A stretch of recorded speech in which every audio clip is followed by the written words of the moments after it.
ክቡር ጠቅላይ ሚኒስትር አብይ አህመድ የፍርድ ጠቅላይ ሚኒስትር ክቡራን የዓለም አቀፍ ማህበረሰብ ተወካዮች ፕሮቶኮል እንደተጠበቀ ሆኖ እንደተባለው ከሁለት ዓመት በፊት የጊዜያዊ አስተዳደሩ በሚመሰረት ወቅት የፕሪቶሪያን ስምምነት በተሟላ መልኩ ተግባራዊ ለማድረግ የገባናቸው ቃሎች ነበሩ።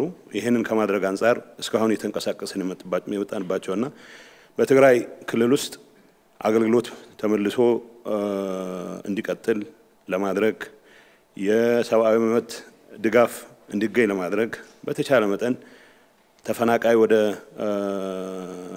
ወደ ተፈናቀለበት አካባቢ እንዲመለስ ለማድረግ የተጀመሩ በርከት ያሉ ስራዎች የነበሩ ቢሆንም የሰራናቸው ስራዎች የቱንም ያክል አዎንታዊ ውጤት ቢኖራቸውም በተሟላ መልኩ ፕሪቶሪያን ካለ ማሳካታችን ጋር ተያይዞ በትግራይ ውስጥ አሁንም ቢሆን ቀጣይ ችግር ሆኖ የቀጠለበት ሰላማችንን ጠብቀን ለመቀጠል የምናደርገው እንቅስቃሴን ብዙ ፈተናዎች የገጠሙበት ሁኔታ ሆኖ እስካሁን ቆይቷል። አሁንም ቢሆን እንደተባለው ሁለት ዓመት ያለፈው የጊዜያዊ አስተዳደር ፌደራል መንግስት ለተጨማሪ አንድ ዓመት እንዲቀጥል ውሳኔ ማስተላለፉ እንደ አንድ አዎንታዊ ተግባር የሚወሰዱ ሆኖ ዋናው ትኩረት መደረግ ያለበት ካሁን በፊት ጀምረናቸው ያሉ ነገሮችን ማጠናከር ያልተጀመሩና በተለይም ደግሞ ፖለቲካችንን ጭምር ከማበላሸት አንፃር የሰላም እንቅስቃሴያችንን አደጋ ላይ ከማስገባት አንፃር ትልቅ አስተዋጽኦ ያላቸው በመቶ ሺዎች የሚቆጠሩ ዜጎቻችን ወደ ተፈናቀሉበት ቦታ የሚመለሱበት ሂደት በፍጥነት የሚጠናቀቅበት ሁኔታ ልዩ ትኩረት ተሰጥቶት መሰራት የሚገባው ነው የሚል እምነት አለኝ። እንደተባለው የተሰሩ በርካታ ስራዎች አሉ። ያልተሰሩት ካላቸው ውጤት አንፃር የተሰሩትንም ጭምር ያጨለሙበት የተሰሩትንም ጭምር ያደበዘዙበት ሁኔታ ስላለ ያልተሰሩትን ሙሉ ትኩረት አድርገን በመስራት የተሻለ ውጤት ለማስመዝገብ የትግራይን ህዝብ የሰላምና የለውጥ ፍላጎትም በተሟላና በተጠናከረ መልኩ እንዲቀጥል ለማድረግ የሚያስችል አቅም ስለሚፈጥር እዚህ ላይ ትኩረት ተደርጎ መሰራት አለበት የሚል እምነት አለኝ። የውስጥ ፖለቲካ ንትርካችን ፕሪቶሪያ በተሟላ መልኩ እንዳይጠናቀቅ በማድረግ ረገድ ያንበሳውን ድርሻ ይዟል ብል ማጋነን አይሆንም።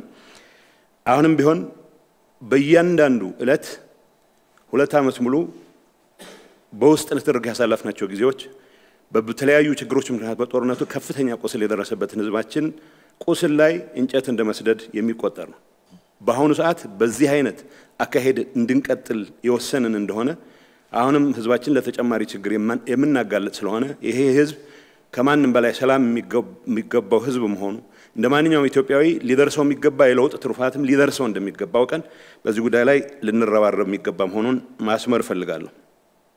እንዳልኩት ሁለት ዓመት ሙሉ አንዱን ሲጎተት እዚህ ደረጃ ላይ ደርሰናል። አሁን አንዱን እየጎተተ የትም መቀጠል የማይችልበት ሌሎች ኃይሎችም ጭምር ይህን አጋጣሚ በመጠቀም የህዝባችንን ሰላም ለመንጠቅ የህዝባችንን ሰላም ተስፋ ለማደብዘዝ እንቅስቃሴዎች ማድረግ የጀመሩበት ሁኔታም ስላለ ከዚህ አንፃር ጠንክረን መስራት እንደሚጠበቅብን ማስመር ፈልጋለሁ። የተቀሩት ስራዎች ከፌደራል መንግስት ጋር ከሌላው የዓለም አቀፍ ህብረተሰብ ጋር በቁርኝት እየተናበበን መስራት የሚጠይቁ ከምንም ነገር በላይ ግን ለሰላም ትልቅ ዋጋ ሰጥተን ወደ ኋላ የማንመለስበት ሁኔታ ለመፍጠር የሚያስችለን ነገር የሚያግዙ መሆን እንዳለባቸው ሊሰመርበት ይገባል።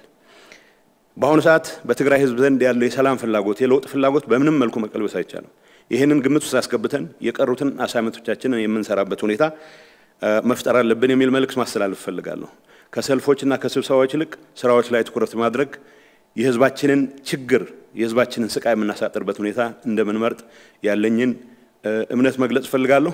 በዚህ አጋጣሚ እነዚህን ስራዎች ለመስራት የህዝቡን የለውጥ የሰላም ፍላጎት ተጠናክሮ እንዲቀጥል ለማድረግ የተጀመረ እንቅስቃሴ ውስጥ በቅን ልቦና በሁሉም አቅማችን የምንረባረብ ሆነን እኔም በግሌ አቅሜ የፈቀደውን ሁሉ የምሰራ መሆኑን በዚህ አጋጣሚ ማረጋገጥ ፈልጋለሁ። አመሰግናለሁ።